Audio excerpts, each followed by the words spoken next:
All right. Good evening, everyone. I hope everybody had an exciting Amazon Prime Day here in the United States. Hashtag capitalism. Thank you all for coming. My name is Todd Browse. I'm your host for the evening. I'm here with Susan Schultz and Ashley Wilson, and we would like to welcome everyone to HBAP Startups. So let's get started. For those of you who are new to the Startups group, we have a few announcements at the beginning of each meeting, and we'll do some short networking breakout rooms, and then we'll come back together for our main event. First off is our mission. We're here to help foster and fortify an innovation and entrepreneur community coming out of the Harvard Business Analytics program. Our goal is to provide our members with the tools, knowledge, leadership, and confidence necessary to create and grow their businesses from the ground up. Susan. So, of course, there are a bunch of ways to get and stay in touch with us. So it's our website, the HBAP website. We have a YouTube channel where, as long as we have the speaker's permission, we post their presentations there. There's a newsletter. So please put your name on the newsletter. If you haven't yet, you'll get reminders. We have a Slack channel if you are or have been in HBAP. And then, of course, this is not limited to HBAPers. Please bring a friend that you think would love being part of this group. We'd love to have them. And then just a reminder that the recordings will be posted publicly unless the presenter says otherwise. And then we've got some continuing roster of some cool speakers. So next week we have Pedro Espinoza, our own HBAPer, who is going to be talking about his brand new book, which is the real ROI, the return on inclusion. And he's really going to talk about why DEI is so important to business performance, which should be really interesting given all of the headlines and the dynamic conversations that are happening in businesses these days around DEI. And then we have July 31st, Andy Greenewald, who's a serial entrepreneur and has been involved in startup and ventures for more than 20 years. And I love his tagline in LinkedIn. It says, turning data into better decisions every day. So he's now the CEO of StoryHub, and his company uses data to deepen the conversations that we have with our customers through the use of stories. And then we have a small break through August, and then back in September, we're lining up several speakers, but so far we have, starting with our own Todd, continuing the conversations about Gen AI and doing discussions about agents because we all want to learn more about what are they, how to use them, all of those kinds of questions. And then on the 18th, we have Doug Levin. I think you all know who he is. He was one of the leaders of Startup Academy. He's been one of the judges in the pitch competition. He has a very, very cool podcast of sorts, an email that he talks about startups, and he's going to be coming to talk to us about his experience, especially focused on AI startups. So in the spirit of what we're trying to do here with having this inclusive environment where everybody can come and learn and listen and also present and discuss and think about different points of view, our code of conduct is to create that space for everyone of collaboration and confidentiality.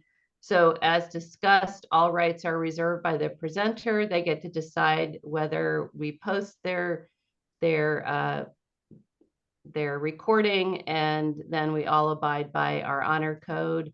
And the feedback by Francis Fry, modified by our own rules, which is just give positive feedback, deliver your questions in a positive way. That's the best way to engage with the presenter and the speaker. And then a final reminder, no personal recordings of our sessions. We want to honor the presenter's requirements. And then, of course, two things. If you're interested in speaking or interested in presenting your pitch or anything like that, let us know.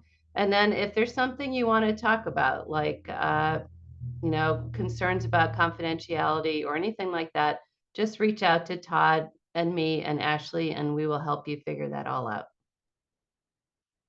Awesome. Thanks, Susan. All right, let's do some social networking breakout rooms. I think I got it working. I will see you all in a little while. If you're not in a room, you're staying with me.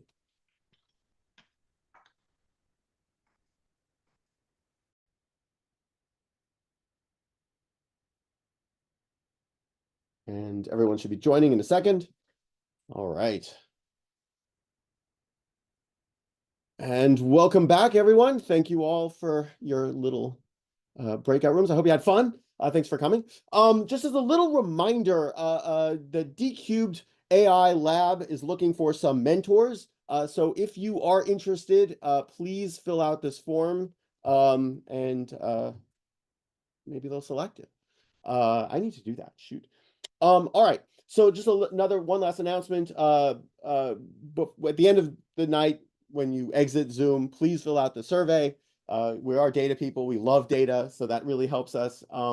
Again, this is a reminder, the recording tonight will be made public on our YouTube channel, but at the end of Nitzan's presentation, please stick around for some overtime that we will end recording and hang out for quite a while.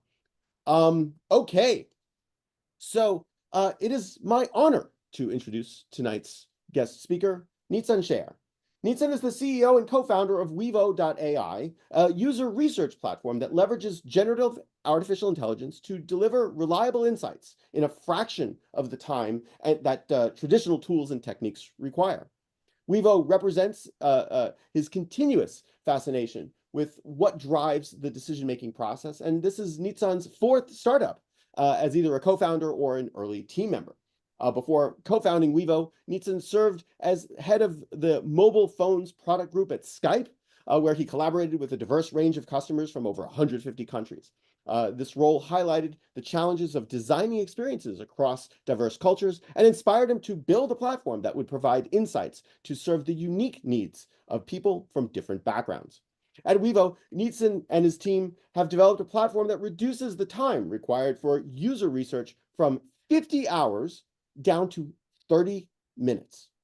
WEVO provides statistically significant insights that designers, marketers, and product owners can rely on for their solution development. Dreaming big, listening more, and moving fast are Nitzan's guiding principles to life and work. He believes that the most rewarding aspect of being an entrepreneur is the opportunity to make a significant impact in the world.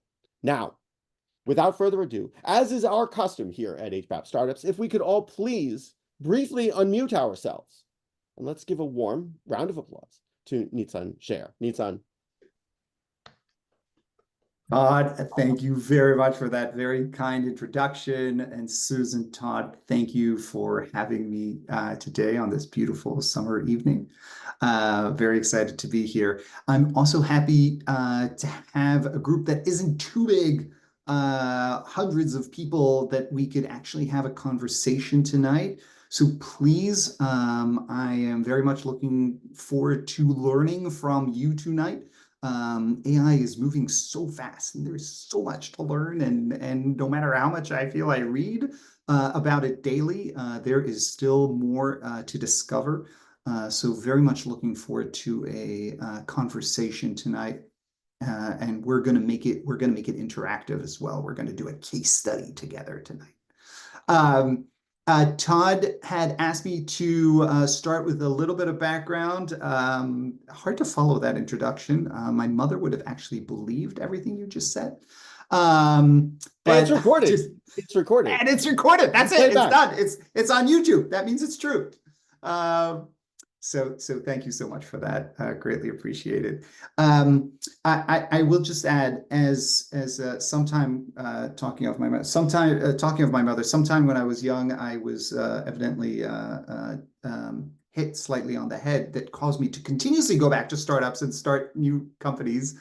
This being the fourth either that I joined very early or co-founded. But there's something about that thrill of working with a team to create something that didn't exist before. Knowing that the odds are all against you, I think startup success rate is less than 5%, depending who counts it. But it is ridiculously low. So we're at every most given moments we are fighting to survive and to find something that we can develop, some idea that we have, and deliver it to a customer that actually is interested in paying for it, that actually delivers real value. And that elusive product market fit is what we're seeking. And if only customers would be stable in their demands, but there's continuous change. So a word of background on some of the previous ones, or start off saying I live in just outside of Boston, Massachusetts. Have been living here on and off for 20 years, sometime in London for a few years when I joined Skype early on, sometime in Seattle when I was working at Microsoft. Did not start Microsoft, but joined that company when it was very big already, to start new products within Microsoft, which was a lot of fun. And then decided to stay in Boston. My wife is in academia, I'm in tech, so it's a nice combination from that perspective. And with a little bit more of global warming, we will actually have vineyards and palm trees here in a few years, hopefully. So with that, transitioning for this evening, I wanted to discuss the topic of how AI is impacting digital customer experiences. And let me put out the premise or the idea that AI is going to, yet another industry, dramatically transform the way we create, evaluate, and improve digital experiences. And I don't want you to trust me on that one. I want you tonight to actually experience it for yourself. So part of our discussion tonight is going to be an experience that I'd like each of you to have personally. And then to the extent you're willing, and we did this at a conference that Todd and Susan were in just a few weeks ago over at the Harvard Business School campus on AI. We did this exercise there with the wonderful Professor Ayelet Israeli that was hosting us. And I will try and mimic part of that, though I'm not half as good as she is at hosting these sessions. But we'll do a joint exercise and ask you to share your insights about what you think about it. Is it, in your opinion, truly transformational, or is it just a little bit more of the same that we had before with fancy names now? But we will let you be the judge of that. So with that and further ado, and again, please feel free to jump in at any point with questions. And we will start with some slides, just a background and show a few things, and then we'll jump right into it. So enhancing customer experiences with AI. And I should say in advance, I'm the CEO, currently the CEO of WEVO. I started WEVO about 7 years ago and have an amazing team that's mainly based in Boston, but spread around the country. And that tool that we're going to experiment with tonight is WEVO tool.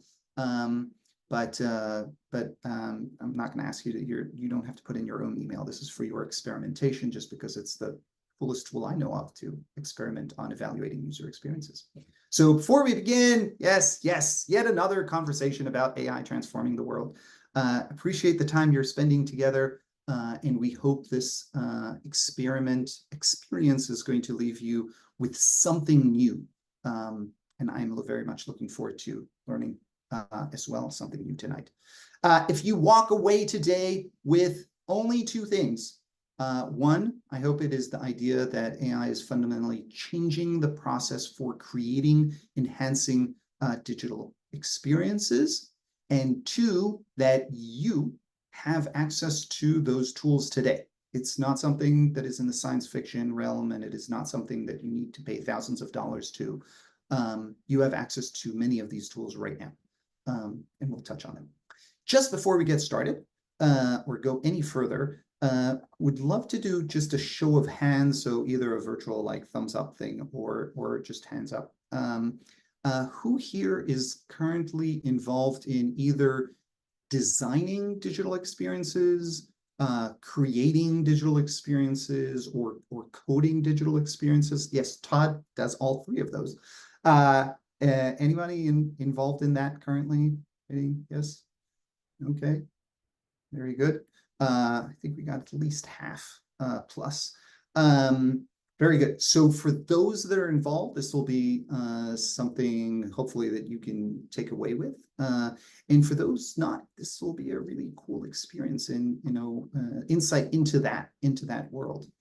But just a little bit of background on when we talk about digital experiences. People say on average it takes them anywhere from 2 to 6 months of a process to enhance and optimize digital experiences.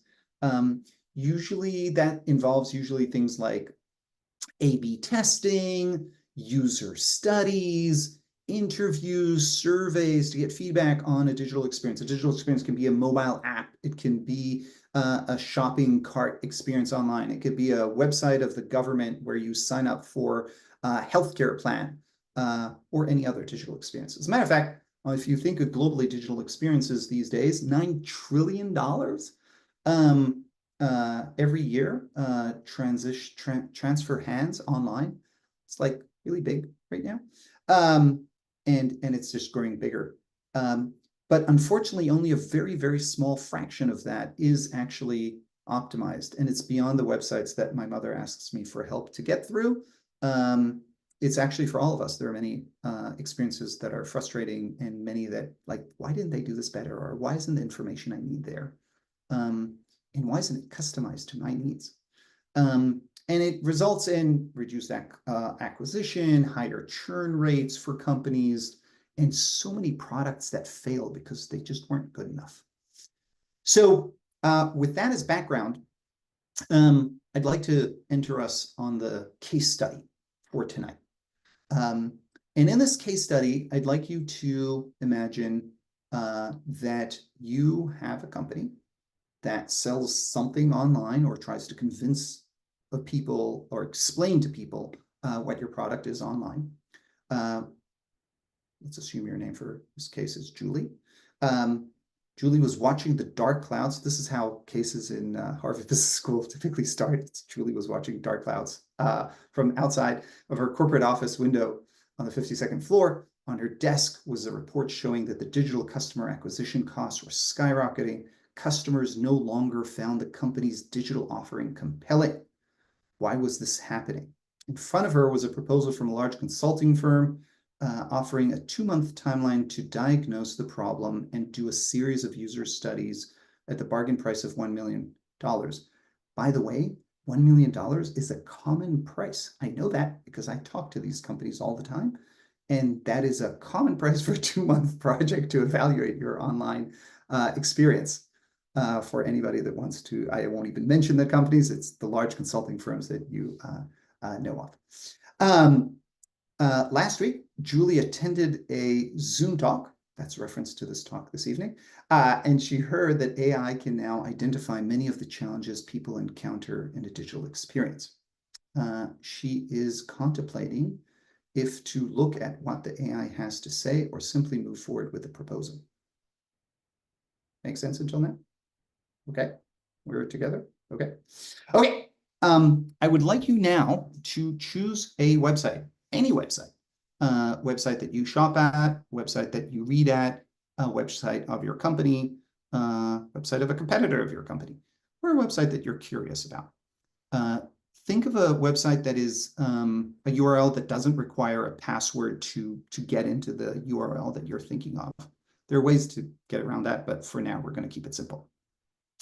Now I'm going to, then I'm going to ask you to go to this address, WEVO.ai/takeapulse.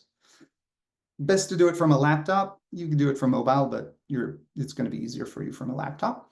And when you're there, enter a website and an email. You don't have to enter your own. I'll give you a secret. You don't have to enter your own email. If you do enter your email, you're going to get 6 emails from WEVO.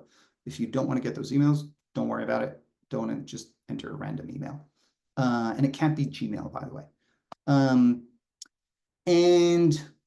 If you want access to that study in the future, you should enter your email. And that way you can log in the future and get access to it. And then once you're in and uploaded and entered the website, you'll be asked about 30 seconds after that, you'll be asked to confirm, is this actually the website you wanted to upload? and that's it. After that, it'll take about 5 minutes to run, and it'll give you an analysis. If the image wasn't right, by the way, or it didn't upload correctly, then go back to step 3.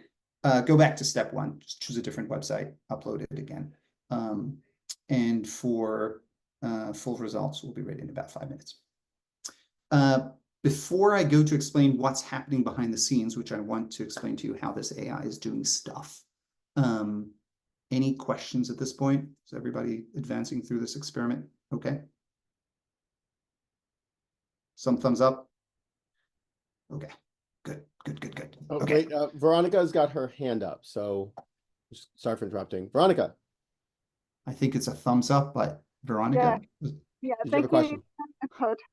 I have a question regarding the third step, allow the website.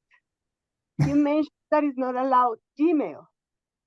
Why is that in enter an email? yes, it's the way it's set up right now that it doesn't allow Gmails. It's in order that people will put in mails that are actually identifiable, just because Gmails anybody can create, and then it creates whole lot of havoc. But you could put in any company name, and it's fine. It doesn't have to be a real email. It's a way to get around it. Thank you. Okay, very good.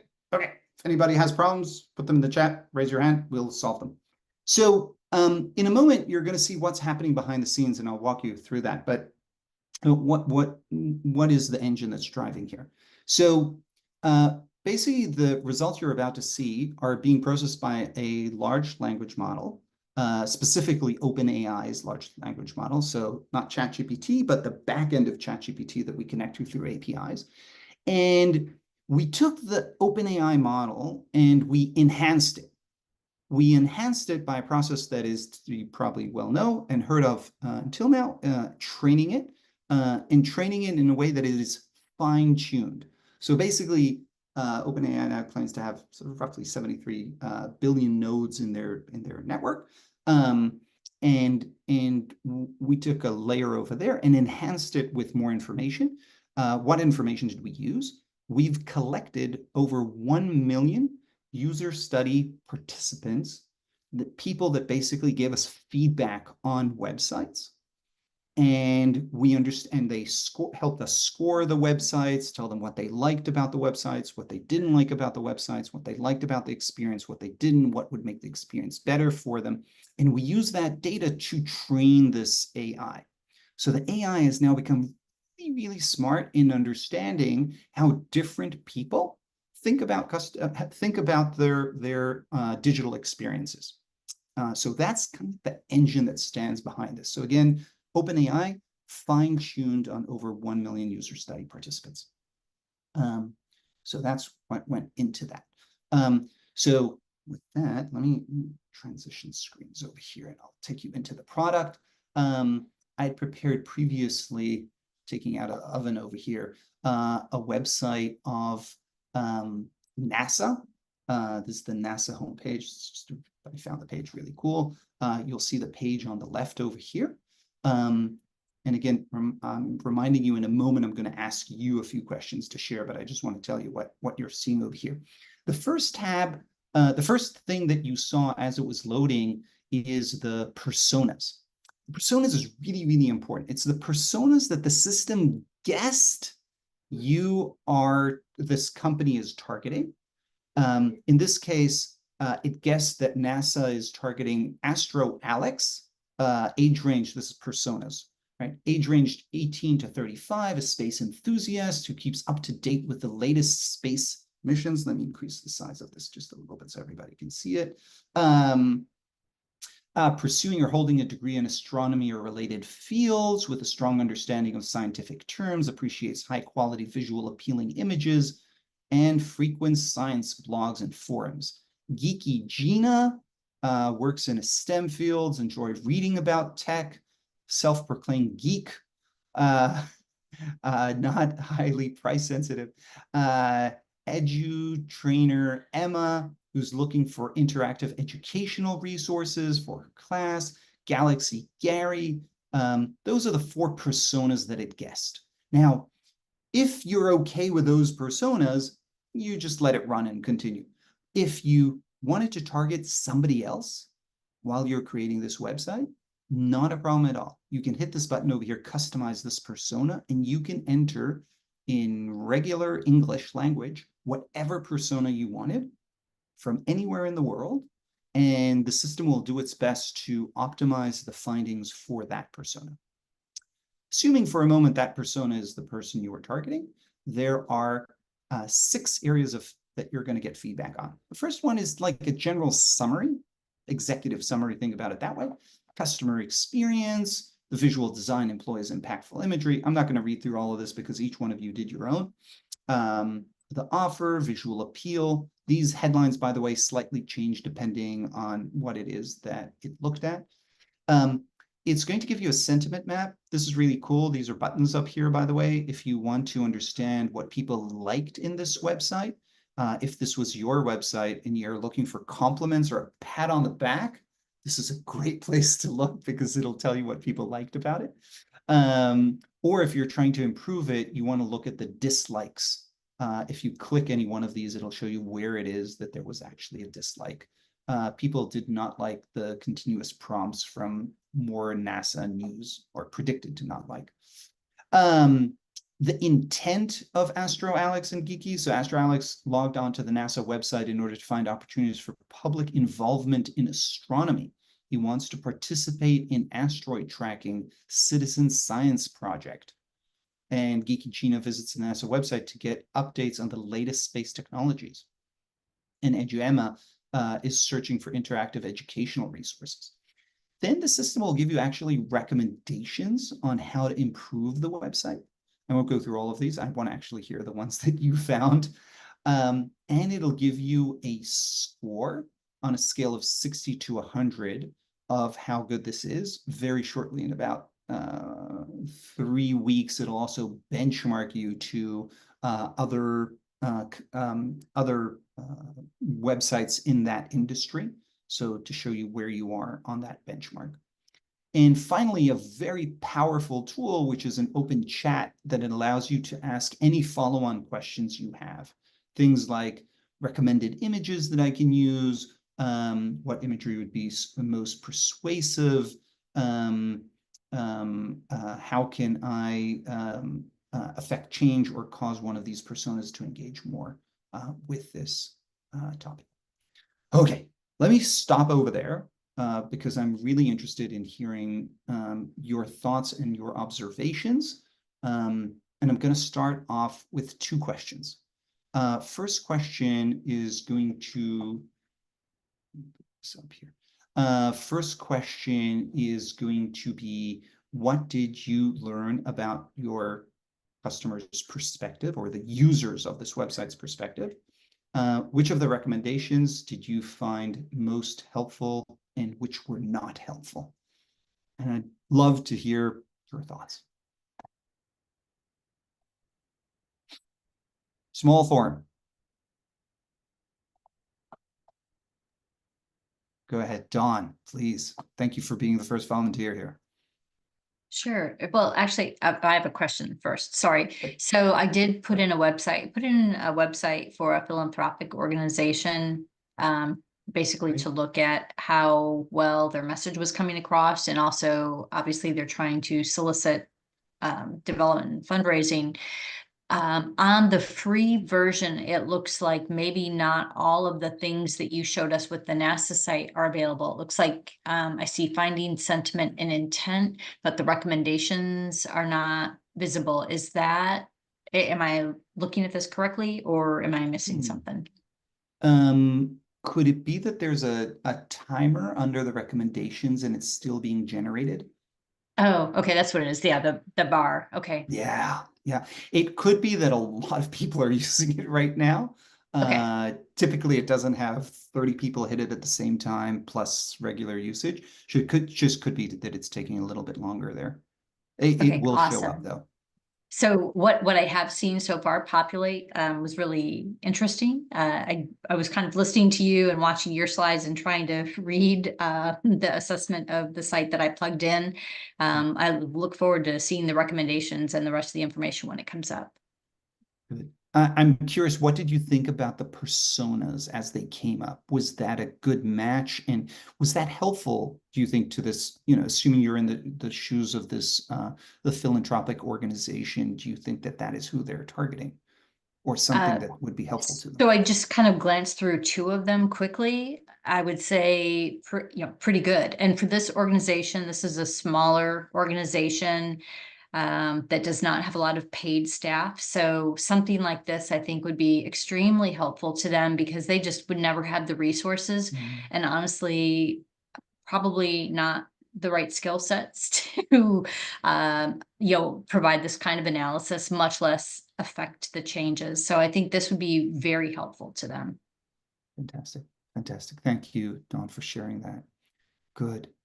I know if anybody else did get recommendations, or for those that didn't get through the recommendations part, if you want to share what, typically this is, again, a very long process. This is now AI doing it on the fly. What did you find helpful in it? What did you not? What are the shortcomings? What did you wish it could do for you that it's not?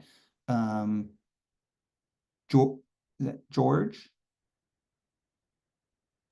Hi, good evening. Good evening. By the way, and I plugged in my my very own website for my consultant firm, and I think one of the value added from this particular report is the sentiment and the things that are the likes and the dislikes. For example, one of the things there listed is the use of cookies, and that could be distracting to potential clients. So I'm going to go ahead and look into that. So Nitzan, is there a way to download this as a report for our use?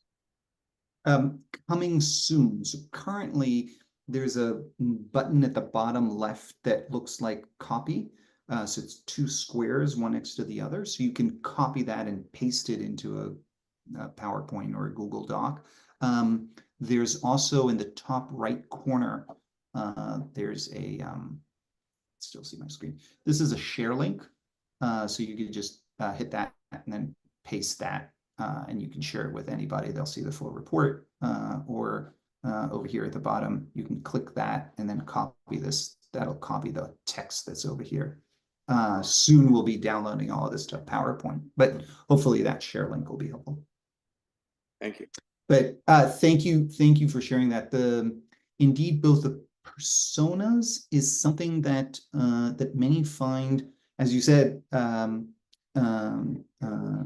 mentioned before, something that can take a lot of time to do if you don't have AI. That AI is really shortening that process.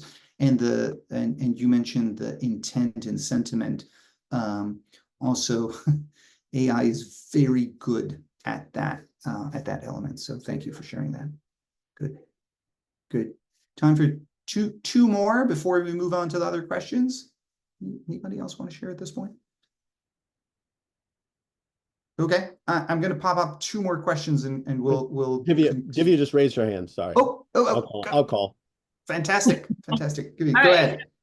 So I put in actually one of our competitors. So we built out an equity crowdfunding platform, and I just put out my competitor's website to kind of see what it would. Kelly is doing it for my own F5, and I'm doing it for our competitors. We're doing two different things. But I think it is actually pretty spot on the findings from like the personas, I do have to say, right? It gives an overview of the user experience kind of being, it does say there's a lot of content. It can drive people kind of pretty busy. It also gives this, from a findings, it talks about content and offer clarity. So it kind of says, it tries to, push for people try to make investments and pressurizing them to do investments based on the time the campaigns are closing. I thought it really drove in like a lot of different elements. It touched on details because I know, for example, like the website that I put in is Republic, right? Like, so Republic is a pretty big crowdfunding platform in the US, and they do have a lot of partnerships with the larger VC funds when they get some of these companies that are coming on and raising through their platform. So it pointed that out, saying they do have good reputation out there because they've associated themselves with the VCs, right?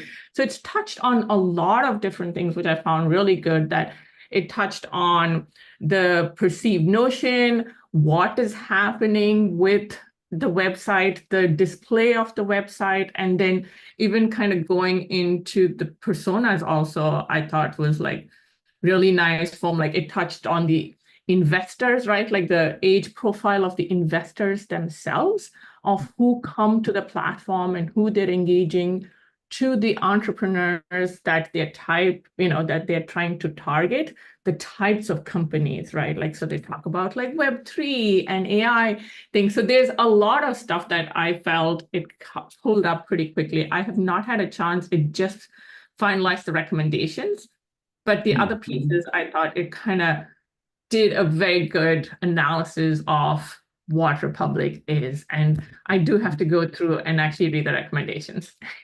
Okay, very good. Thank you for sharing that thoughtful comment and the feedback you found helpful there. Much appreciated. So, Subrata, please. Yes, so I have question. You already asked a question, but I still have a question over question.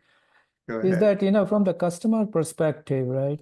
We also have, I want to say Google Gemini, right?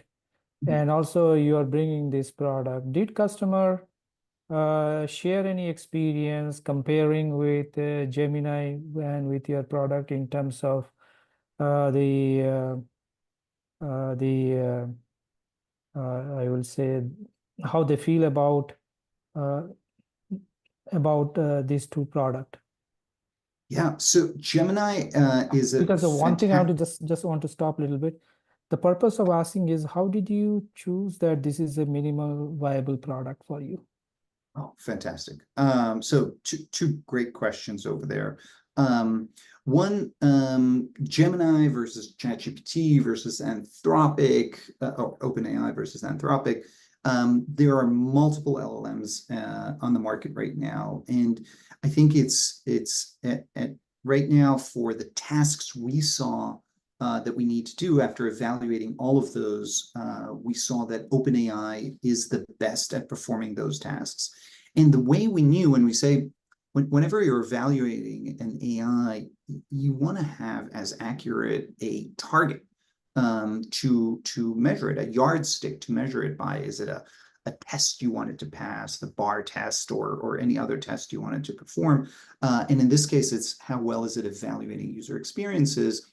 And the bar we set is how users do, how human beings, users that are in that target audience, are performing on that website. So that's what we compared it to, and OpenAI at this point was the best.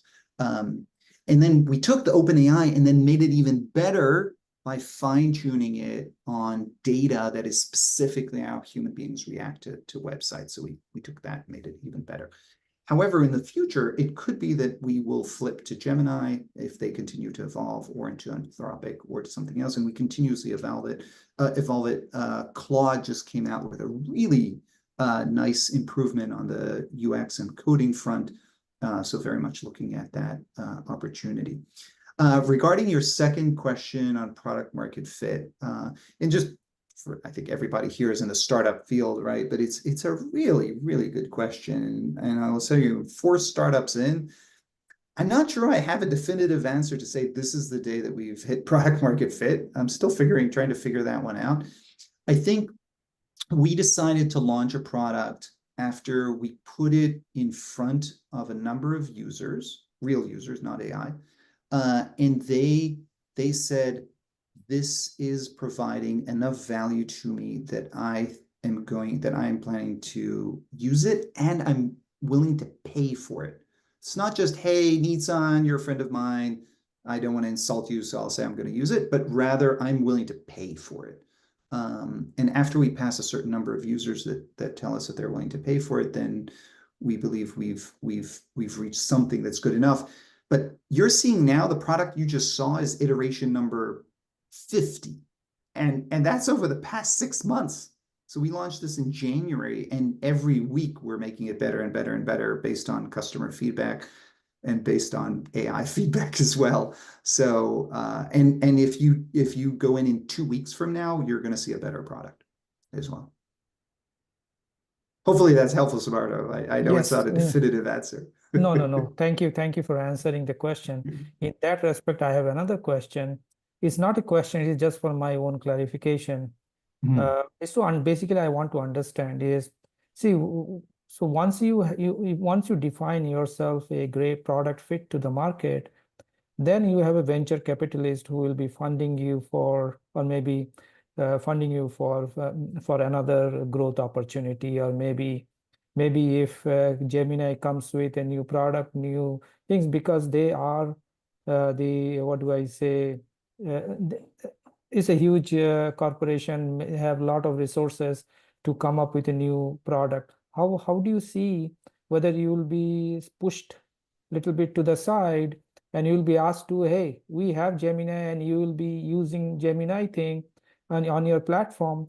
How this strategy is going to change? And that is where I see that I know you are trying to create value, but how are you going to extract value? Because once you start thinking in the future, if Gemini takes over your ideas.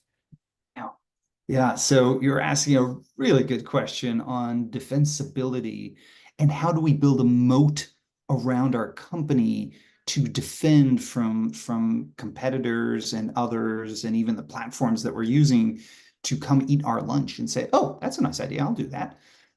So there are a few ways to do it.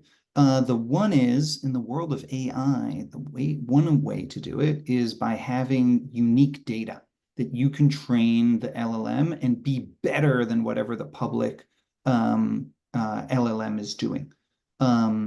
So in our case, we happen to have collected over the past 5 years 1 million user studies, which I don't believe any other company in the world has a standard base of 1 million user studies. And that data is very, very unique and helps us create a moat. And we're collecting more and more of that data even.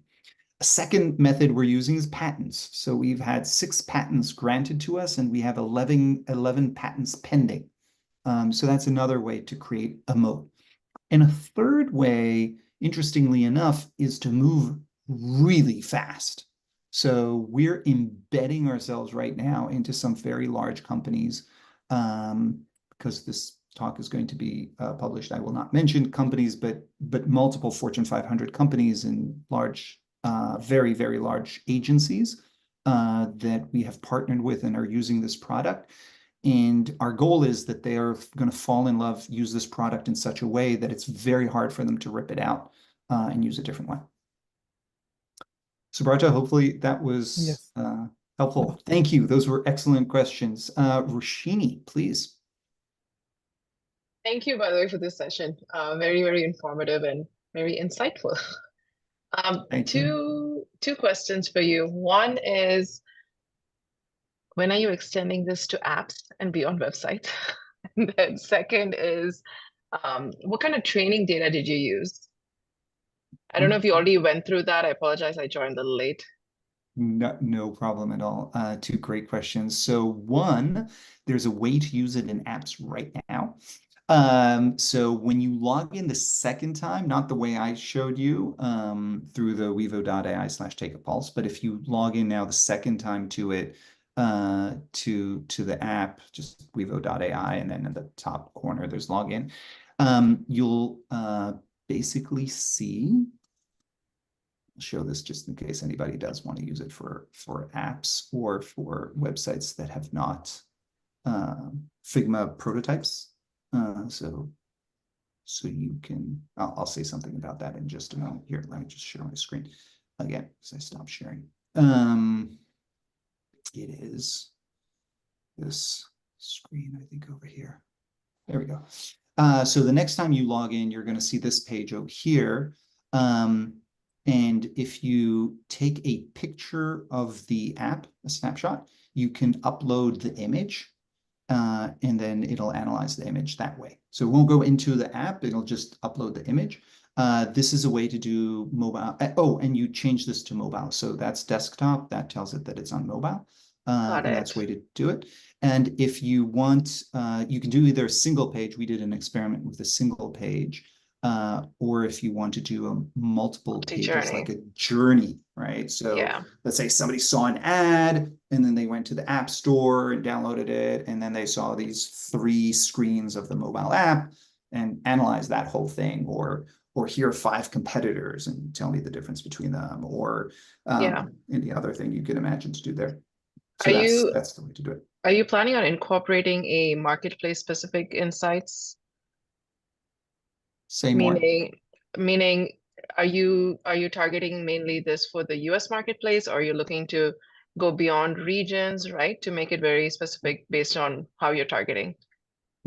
So this is available now across Europe, Australia, South America, and parts of Asia. We didn't open it completely worldwide yet. Okay.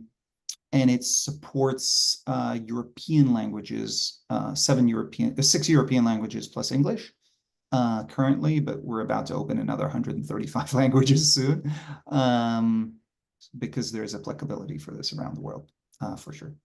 To your second question, we've trained it on over 1 million user studies. So think about, so these are interactions that we ask people to look at a website, go through a website, and then evaluate, tell us what they liked about it, what they didn't like about it, rate it on a whole lot of ratings of how valuable it was, how intuitive it was. And that's the information we trained it on. Thank you. Fantastic. Thank you. Fantastic questions. Good. George, go ahead. Yeah, I'm just fascinated by what you've done here over the last 7 years. And really just curious about a couple of things. You mentioned about the data, and I wonder, you have a lot of data points that you can refer to, but what is the source, the main source of your data? That's number one question. And number two is about your patents. You talked about patents, and that's really important. So are you talking about patents on your algorithms or your processes or the actual website itself or the URL? I'm curious about that. And then I wonder how fast is fast. When you mentioned you have to move fast, how fast in this age of AI, how fast is fast? And then the last concern that I have, or question that I have, would be about your business model. I think you have like a freemium. You mentioned like a freemium model right now, and then you plan to sense the market to see whether you're going to charge more or less in the future. But thank you for indulging all my questions at once. Thank you. George, how many hours do you have available tonight? We'll go to 11 o'clock easily. So just keep going. Tell us everything. I'm happy. I'm going to give you like a one-liner in each one of those because I know other people have questions, and there are like 2 more topics that I want to touch on, and then Todd and Susan are going to kick me out soon. So I want to give it no, you won't kick me out. No, I have the whole evening. Like beware, I have the whole evening. Yeah, we'll go to 11. So I want to be respectful of people's time. There are 2 more topics that we just wanted to touch on, which is humans and AI and that interaction. And then there's the future of digital experiences. Just really quick touch on those topics. But to your questions, the patents have to do with the algorithms we're using, as well as the process of generating the insights. That's the one-liner on that. And the public available patents, you can, to your heart's content, you can read them because they're publicly available in the United States Patent Office. The 6 that are granted, the 11 that are pending, I don't believe are fully accessible yet. How fast is fast? So we talked about launching as fast as possible, and then iterating quickly and trying to reach adoption quickly. So WEVO, the company, exists for 6 years. You asked what data we trained on. For the past 6 years, we had a previous product of this that was called WEVO Pro that took basically feedback from 120 people each time to evaluate a website. So we had a pool of about 60 million people around the world. And each time a company, let's say MasterCard is a client of ours, MasterCard would come to us and say, hey, we want to evaluate this credit card. MasterCard has 100 apps, over 100 apps. We want to feedback on this app. So we would find 120 people and we would send them to that app and they would give us tons of feedback and we would watch what they're doing and then give a nice report to MasterCard. That product was called WEVO Pro and was expensive, took like a week, sometimes more. And that's the data we're now using with customer approval to train these models of the AI that give similar insights in 5 minutes. That's how much the world has changed. Business model, we charge per seat. So the number of people in your company that are using this tool, with some details. Okay. Hopefully that very quick. So Brato, we'll do 2 more questions. We'll cover additional topics and then I'll open it up. But Jan had her hand up. Jan was first. Yes, Jan, please. Thank you so much. Oh, I love your site. It's beautiful, just instant advisory. Thank you so much. I appreciate it. I put the site in there. So my question for you is that is your site, because you seems like giving out free for a short period of time, that we all know that the advice you're giving out once it's effective, then that's it, right? They're not even coming back. And then, how reliable your advice in a professional level, that how confident we are, and then to use your AI tool. I guess you already we already have the answer that you're so mature, has been business for like 6 or 5 years. So so how do you in this case that in the further of your business structure, were you able to providing some resources that are associated with your advice?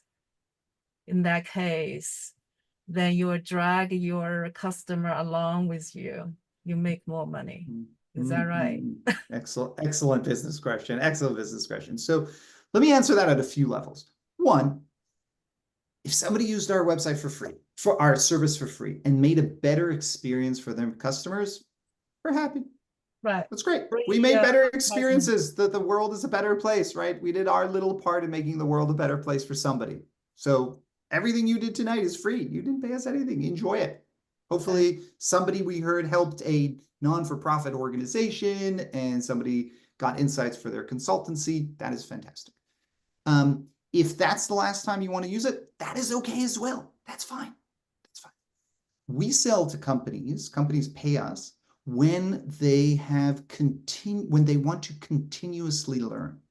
So they believe that they want to continuously improve their website, when they are continuously releasing new products, when they are releasing new marketing campaigns. Coca-Cola comes up with a marketing campaign every, I don't know, few weeks. So does Nike. Or if they're going to new audiences, maybe they're going to a different segment of the population, maybe they're going to a new country, maybe they're going to a new region. For each one of those, they will run another WEVO. And furthermore, I'll tell you one of the things that astounded us. Companies came back and tell us, Nitzan, you're helping us accelerate innovation in our company. Okay. Because people that had crazy ideas would never propose them. Let's just say, I think you should pick pink polka dots all over the website and people are going to love it. If I suggested that, I may be laughed out of the room. However, if I put that into WEVO and WEVO gave me a 96, I now have the confidence to go to my boss and say, look, WEVO said that I would get a 96, meaning higher conversion. And I would be, very soon, I told you there's going to be benchmarking. I'm in the top top decile of all companies in our industry if we put pink polka dots on our website. Now, maybe it will work, maybe it won't, but at least they're going to try it. So it helps accelerate innovation and give people the power to do things that they wouldn't have done otherwise, because now they can evaluate it like that. Right, right. That's wonderful. Thank you. It's great. Thank you. That was a wonderful question. Kelly, go ahead. It's great questions. Got a vibe going here. I've Go ahead. got probably an obvious question. Do you use question. WeVo to judge WeVo? I mean, do you look at your own website and how often are you iterating based upon the results? What do you think is the answer to that question?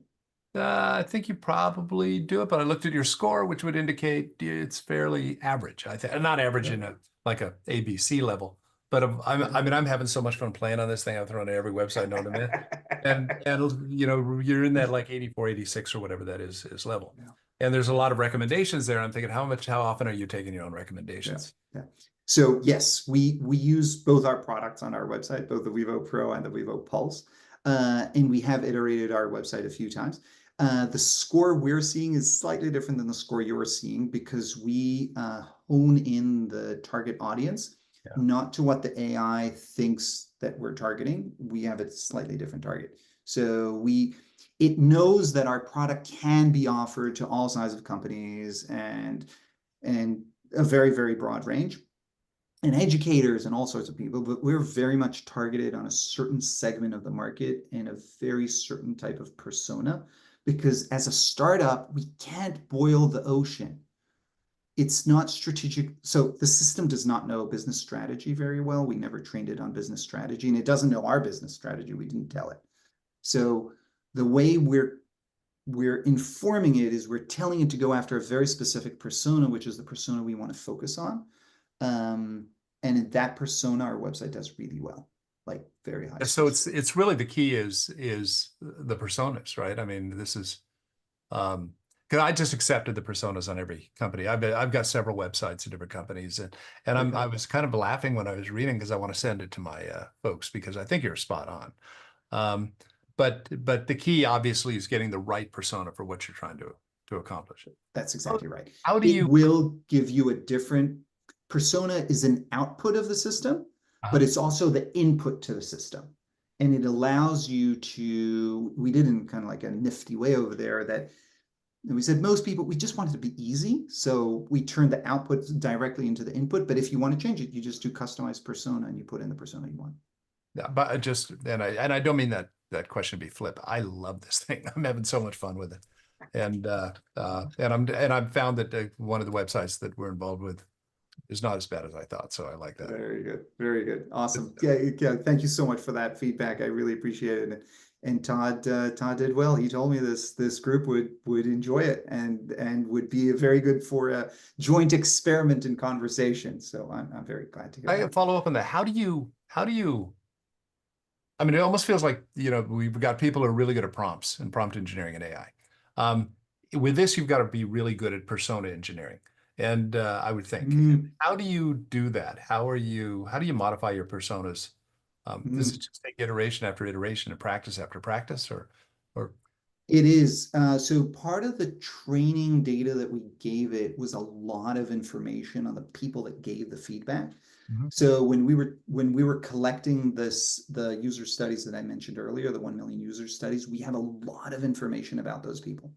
So fortunately or unfortunately, the AI models, the typical ones that, you know, Gemini and OpenAI and Anthropic and others, they have some information about the people that wrote the content that was fed into them, but not tons of information.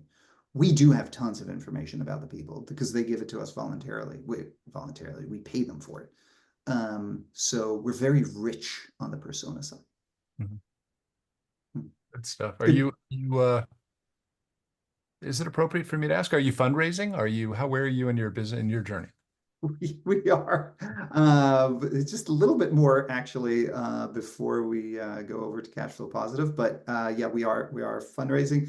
Not for this call. If you are interested in that, let me know later. This call is an educational conversational conversation, so I will not go deep into that space. But if you are interested, let me know. I'll post. My email is nitzan@wevo.ai, and take it from there. Thank you. We're the startup club, so we always ask that question. Okay, fair enough. Fair enough. Legit. Thank you. Appreciate that, Kelly. Thank you. Good, good, good. So I'm going to go to two very quick topics, and then I will not be insulted if anybody needs to leave, as it is past 9 o'clock. But I'm happy to stay on for longer. So two more topics I just wanted to touch on in our conversation today. One is the question that comes up again and again in popular science and papers on is this replacing the jobs of humans? And I don't know what's going to happen 10 years from now. I don't know what's going to happen 2 years from now. But at this point, we are not seeing that replacement. At this point, and you've probably heard this before, what we are seeing is people that are using AI are going to take the jobs away from people that are not using AI. And Susan was talking about this earlier in a talk that she gave in Cameroon, was it? Cameroon. Cameroon. To a very similar point, but the speed and the power that you have when you're using tools like this, and WEVO is just one tool. I gave you the example because I can explain how it works and all of that. But there are other tools like WEVO.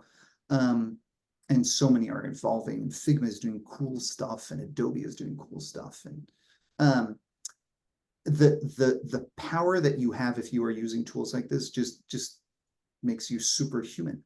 But it will not, this does not replace the job of the designer. The designer still has to design the new website. Somebody still has to write the copy, the text on the website. Somebody still has to understand the business strategy. I just told you earlier, right? When we use it knowing our business strategy, and we use it in a different way than what you're seeing here. So the human, this is not replacing directly humans. Again, I can't tell you what's going to happen 2-3 years from now, because we are working on a version of this that does generate new websites based on the recommendation. But then again, still the human will have to decide if to implement that, if that's right for their strategy or not. So that's just a thought on humans and AI. And as Susan said very wisely, I can't emphasize enough how important it is to try out these tools like you tried them out tonight. I try like an Apple a day, an AI tool a day. I don't succeed every day, but I try an AI tool a day just to see where the market is and where it's heading, because this is moving so darn fast. Second topic, just to touch on is where is this headed? We are definitely seeing a lot of progress in AIs generating designs and generating code. Claude in their 3.5, just recently by Anthropic, put out a version that does really nice work on taking a wireframe. So just basically take a pen to paper, draw a few things, feed it, and it'll create a really nice design out of it. And write the code for you, so you can publish that fairly easily. Company called Wix that always generated websites. Now they're doing it with AI. Really cool stuff. Multiple solutions out there, and even GPT can create the code for it. Design's not doing so well, but hey, according to Sam Altman, GPT-5 is going to be much better. So we can wait for that to come out. Now, again, what those companies aren't doing yet is evaluating it and telling how good it is, but it is suggesting, and that's going to be left for tools that either evaluate or for a human to say this is good or bad, and this fits the strategy or not the strategy. But I do believe a year from now, 2 years from now, we'll see a lot of digital experience that are generated by AI, and with tight collaboration with designers. And again, just the role of the designer is going to change. The role of the developer is going to change and evolve. But I don't foresee a mass displacement. It's just an acceleration of the pace that we work at and the innovation that we can drive at, just using a calculator instead of an abacus kind of analogy. Okay, that concludes kind of like our thoughts. Yeah, I think those are the main things. Oh, I will share with you two last slides actually. One is, where can you use this? Sometimes in the world of AI, it's really just about our imagination. So I'll share with you where people have been using this on live websites. That's what you've been experimenting with today.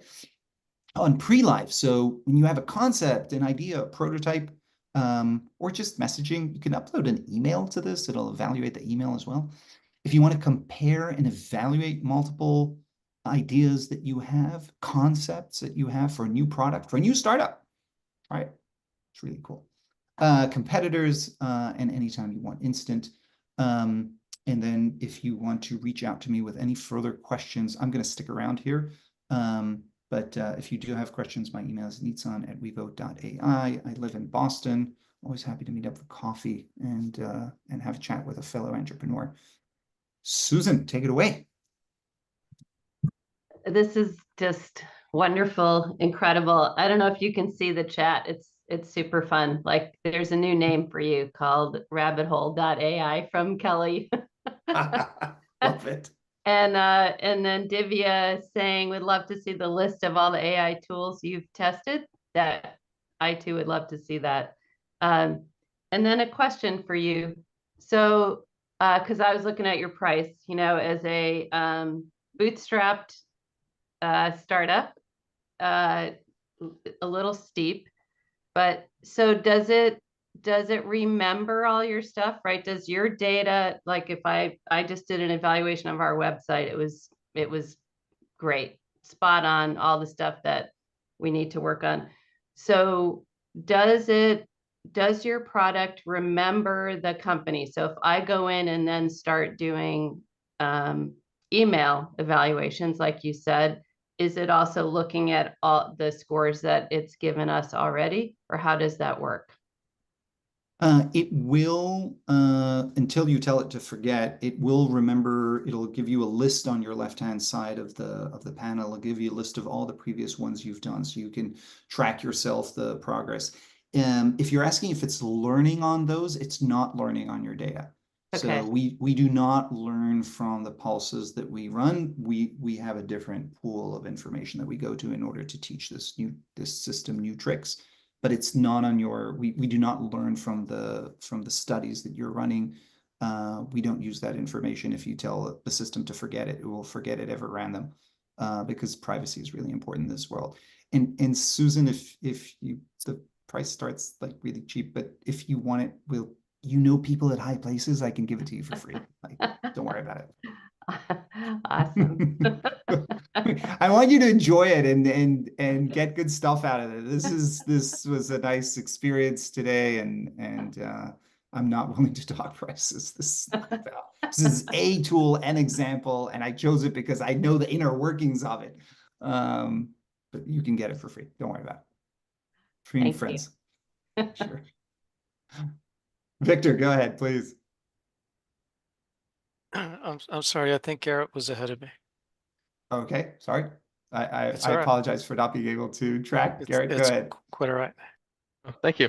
I was curious what your stance is. Do you consider your Pro as a premium version of Pulse, given that it's using humans and real experience? Do you is that how you view it, or do you think Pulse is light years better than Pro? It's a really good question.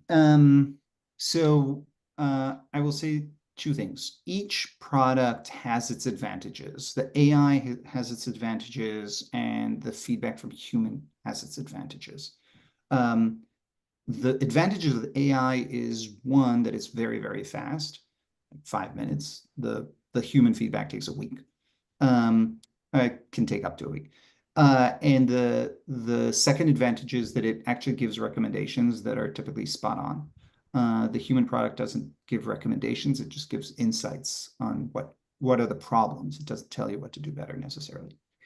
But having said all of that, the pro product is real human beings.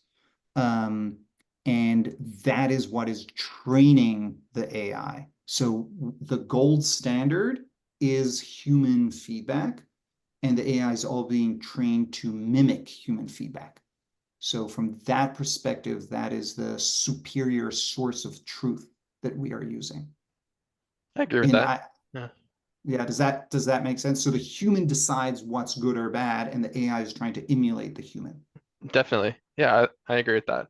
I had a second follow-up question. By the way, the tool is really awesome. I know everyone's saying that. I'm probably a broke record player right now, but it's really helpful. Thank you. After 6 years of work, I still appreciate hearing it every time again, and the team does as well. Cool. So the question I had was, does when it's getting this score and it tells you the likes and the dislikes, is it using the same formula, the same rubric that every time, or is it looking specifically for the dislikes? So let's say I go and fix a dislike that's on here and I go and test it again. Is it gonna kind of give me a new dislike because it's not found yet? Like, is it looking for dislikes to give me, or is it possible to get a perfect score on your site based off of the rubric that you have? Like, how's that part work? So this AI believes in the theory of continuous and lifelong improvement, which is to say, continue to improve it, your website, and it will continue to try and find ways to improve it further. The score range is between 60 to 100, and give or take, it's a bell curve. So there are very few companies that get a 98, 100, very few. And there are very few that also get a 60. So it's not a straight line. We designed it that way because that's how the world works. I figured. Yeah. And I think I mentioned this, in another few weeks, we're releasing an upgrade to this that'll come with the product, which is a benchmarking tool. So you'll actually be able, that'll be much more telling, because it'll tell you where are you versus the competitors in that industry, in the product that you're in. So your bottom quartile, top decile, where you are. Because you can be getting an 80, but all your competitors are getting a 70. So you're actually doing great. Right. So we're going to update that in the next few weeks. My head of engineering will kill me if I'll say a date publicly, so I won't. Next few weeks. No worries. Awesome. Thank you so much. Appreciate it. Hey, Nitzan, before we go to Victor, Maggie put in the Zoom chat, how does the tool prevent bias? And I think that's a good question. Ooh, that's a very good question. So AI tools inherently have bias because they were trained on biased data, and we fine-tuned our model on OpenAI, and OpenAI has bias. So a few things are going on there. First of all, OpenAI is aware of this, and OpenAI tries to correct for bias. So they've taken their model and they have this team. I know a couple of people actually on that team that try to correct for that. And they've done some, I'm not going to give them marks, but they've done some very nifty work on that front to try to pull that out. We too, on top of that, because we fine-tuned the model, are doing work to try and pull that out.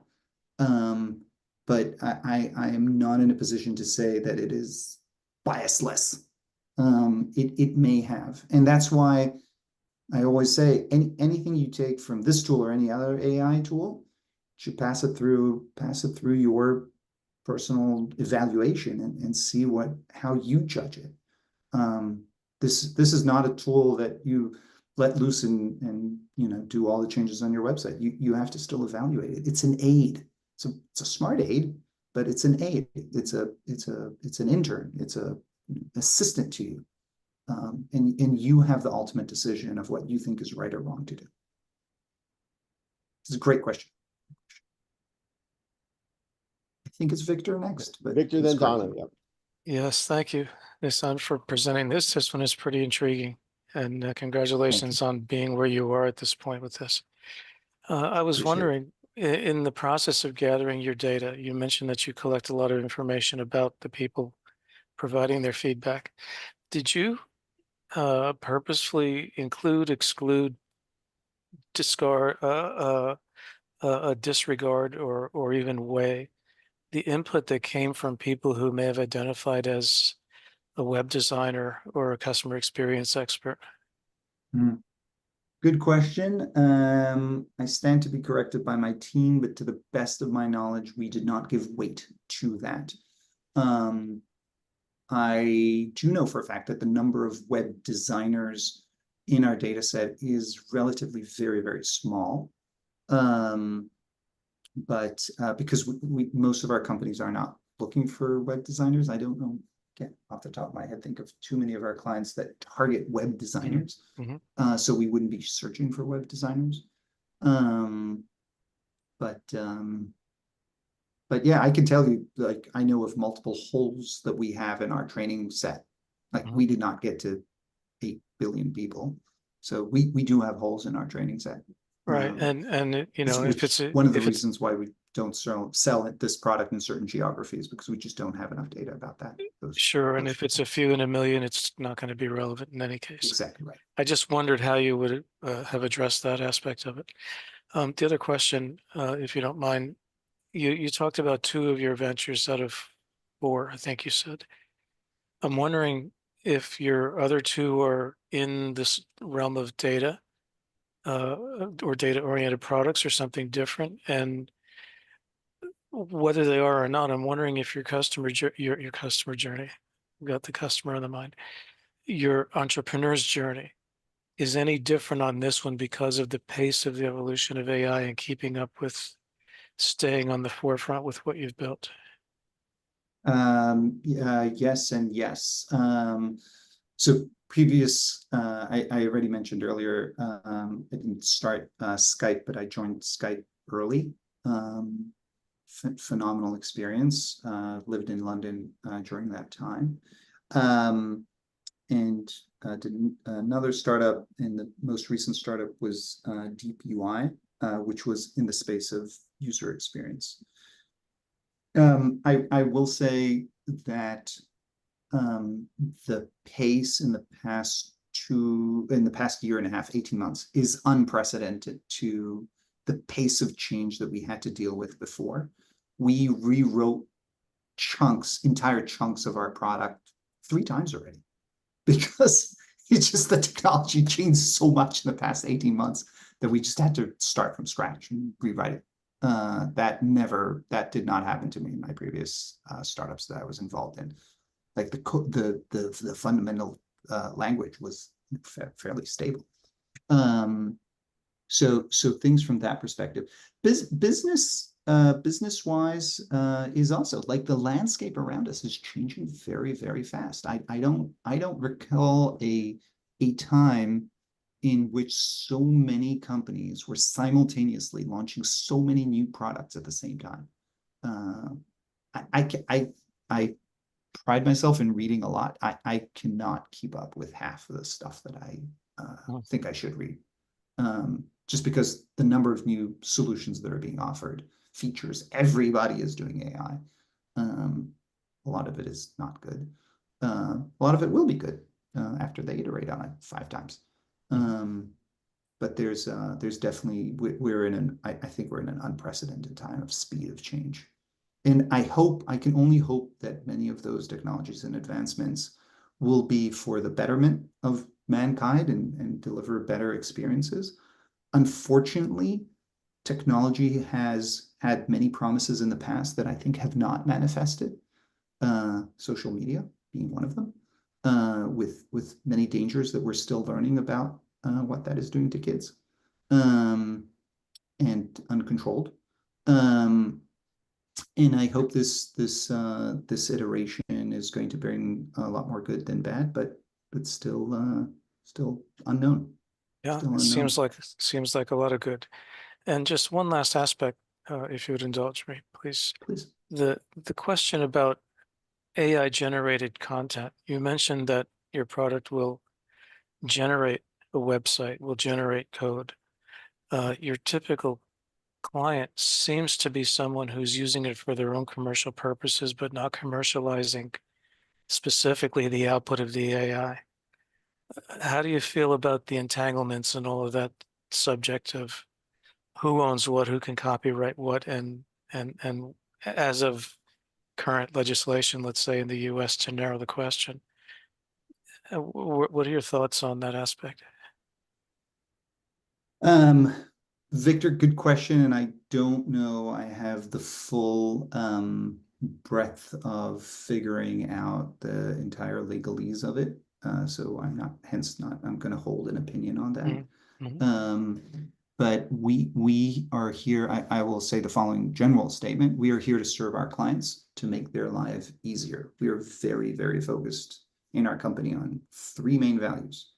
The one is better together. We learn together, we grow together, we help each other out. The second one is customer first. So whatever we do, we're doing in order for the betterment of our customers, and we're here to serve them and make them successful. And there's a reason why the better together is before the customer first, even though that's a conundrum, because yes, kind of like the oxygen safety thing, when you fly, put on an oxygen mask before you help the person. Got it as soon as you said it. Yeah, right. If your team isn't in a good place, they're never going to be able to help the customers. And the third is continuous learning, which I believe now more than ever before is critical. We have to continuously learn. When we were setting up this call, I think in minute minus one of this call, we were talking about the government of Singapore that is offering free courses for anybody above the age of 40 in AI, basically retraining the population. So important, so important. Thank you, Victor. Great. And thank you so much. Pleasure. Thank you for this opportunity. Donna's got the last question, and then I guess we'll wrap it after that. So Donna. Well, thank you. Yeah, you've answered some of my questions as I got up here, but I just got two left. One is, so I'm a law firm, and it didn't really like the fact that I can't accept confidential information on my website. I tell people not to send it because of potential conflict. So I don't know if you've ever just come across a legal firm, and I'm wondering if I get them to put in the information first, and then before they push submit, tell them about the confidentiality thing like they do on a banking machine. Or do you have any thoughts on that? Because obviously the user doesn't like it. Or maybe, I don't know, maybe it doesn't apply to my law firm. Do you have a thought on that? Donna, I would have to dive into it in a bigger way to have a thought, but I have a way for you to get to that answer. Go to the chat function and ask the WEVO.ai that exact question and see what it says. Okay, and the other thing, see if you can give me an explanation for this. It said add a meet the team section, and I have a meet the team section, and like that just seems kind of like odd. Is that a little bit odd? That is a little bit odd. It says with attorney profiles, we don't use the word attorney here, so that's why I'm wondering if it was a cross-border issue, because I'm in Canada. Okay. So a few things over there. One, as said earlier, as anything from an AI, you need to judge it. It'll give you a lot of ideas. You have to decide if those ideas are right or wrong for you. Two, very good. Yeah. That's great. I'm very happy to hear that. Two, again, in the chat section, you could provide and say, hey, we're in Canada. Would you change any of the recommendations given that information? Or in the personas, you can customize the persona and say, I'm targeting only people that live in Canada. So that would give different answers. So the system doesn't know that if you don't tell it. And yeah, I'll just wrap it up by saying the chat is a very, very powerful section of this, that if you have additional questions, go for it over there. Get to tremendous insights. I do want to summarize by saying thank you, Todd, Susan, again, for this wonderful opportunity. Thank you, everybody, for asking such thoughtful questions. I very much enjoyed the conversation and did achieve my goal of learning new things here tonight. So thank you for that. I hope this was a good experience. If you want to use it, go ahead. If you have any further questions, feel free to reach out to me. Always happy to engage in a good conversation and learn more. Todd, Susan, over to you. Susan. Yeah, well, thank you. Thank you so much. I mean, you can tell this was very, very fun and very apropos to this group that you had us actually use it and ask you questions about it. That was great. And also, normally we ask if we can contact you, so you've answered that. And then our last question, official question to you is there anything that we can do to help you beyond the experience today? Oh, wow. Thank you. Appreciate it. I was not expecting that question. I would say first and foremost, spread the word. If there's anybody you think that could benefit from using WeVo, if they're a designer or a marketer or work in a digital agency, tell them about it. Say, hey, heard about this cool tool? Go to WeVo.ai/take-a-pulse. Try it out for yourself. So spread the word. We want to get this in the hands of as many people as possible so they can benefit from it and improve the experiences. And two, while I wasn't planning to, but I was asked earlier, it was by Kelly, on investment. We are doing a small follow-on investment. So if you do know of it, we're seed. We're a seed stage company. I know that sounds strange, but we are a seed stage company. So if you do know angel investors, we're looking just a little bit more to top up what we have now, and that's it. Off to the races after that. That's about it. Thank you, Susan, for asking. That's very kind of you. Yeah. Yeah. Thanks, Awesome. Susan. Wonderful. So, Nitzan, I'm going to end the recording now. We're going to stick around for some overtime. Lastly, next week, our very own HBAPer, Pedro David Espinoza, will be joining us to talk about his new book, The Real ROI Return on Inclusion. So please come again next week, same bat channel, same bat time, same Zoom link. Nitzan, this was a pleasure. Thank you. It was a real honor meeting you in Boston at the D-Cubed event. Thank you for coming and presenting this stuff tonight. This is really special technology. You absolutely have a great moat with the data. This is beautiful. Thank you for coming, and please stick around for some overtime. And I'm going to stop the recording now.